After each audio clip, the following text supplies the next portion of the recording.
sur le stand Sony. Alors le stand Sony, qu'est-ce qui nous amène sur le stand Sony? C'est évidemment la tablette Xperia Z. Alors cette tablette, on l'attendait un petit peu, on savait qu'elle allait venir, et là c'est vrai qu'à la voir en main, elle est quand même assez impressionnante. Ce qui impressionne déjà évidemment, c'est son poids. Alors c'est une tablette qui est vraiment très fine, elle fait moins de 7 mm et son poids c'est moins de 500 grammes, ce qui pour une tablette 10 pouces c'est vraiment complètement inédit. Donc c'est vraiment très agréable parce qu'on a quand même une sensation de solidité, de rigidité qui est quand même vraiment agréable. Une excellente finition, donc effectivement, vous voyez, ici donc par exemple on a effectivement les slots qui sont cachés sous des petits caches en plastique comme ça pour qu'il n'y ait rien qui dépasse. Voilà, donc même l'anti-wall, vous voyez. Voilà les haut-parleurs, les boutons, même les boutons en fait sont bien designés. Bon, on est clairement sur une machine haut de gamme, ce que ne dément pas sa configuration, puisque bon, quand on a un écran 10 pouces et 16 neuvième Full HD, en fait c'est même un petit peu plus que Full HD puisque c'est 1920 par 1200. C'est un écran Bravia qui utilise le Bravia Engine 2 qui est déjà aussi présent sur certaines télévisions Sony et qui permet d'avoir un contraste très élevé en fait sur les vidéos. Alors le contraste très élevé, c'est parce que c'est un contraste dynamique qui est ajusté dynamiquement. Donc on a un écran qui est très contrasté. Bon, la justesse des couleurs on peut difficilement en juger, mais en tous les cas l'image est très belle. Et la machine évidemment répond sans aucun problème parce qu'elle possède un processeur très puissant qui est un Snapdragon S4 Pro. Donc c'est un processeur quad-core, mais ce qui est intéressant c'est que non seulement il est quad-core, mais c'est un processeur qui est basé sur des cœurs Crate, c'est-à-dire les derniers nés de chez Qualcomm, qui sont à peu près au niveau du Tegra 4. Ce qui veut dire qu'on a à peu près la puissance d'un Tegra 4, mais avant le Tegra 4 qui ne sortira que dans quelques mois.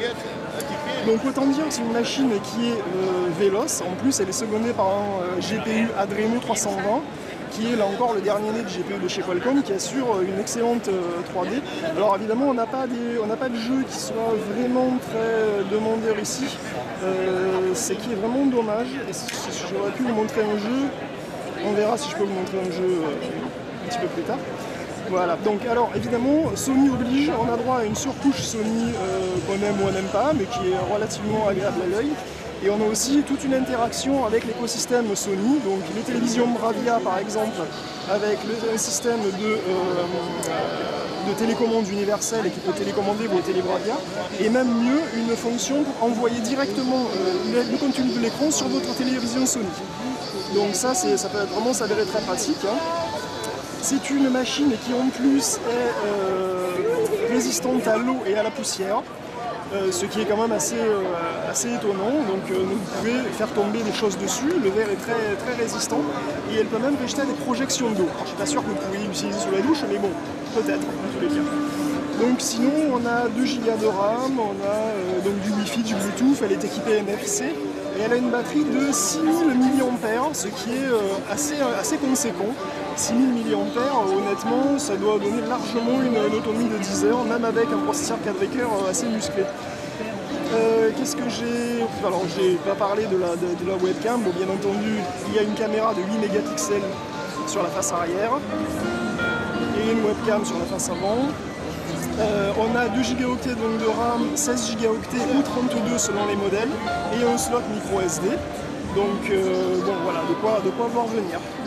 Donc voilà, nos impressions sur la Sony, elles sont très positives. Ah oui, j'ai pas parlé ici, c'est l'émetteur infrarouge qui permet d'utiliser la tablette comme télécommande pour les autres téléviseurs Sony, en fait. Voilà, donc autant dire que c'est une tablette dont qui donne une excellente impression, aussi bien physiquement qu'au niveau du logiciel. Alors au niveau du tarif, rien n'est certain, mais disons qu'elle pourrait se situer aux alentours des 600 €, ce qui est raisonnable pour une tablette de cette gamme, quoi.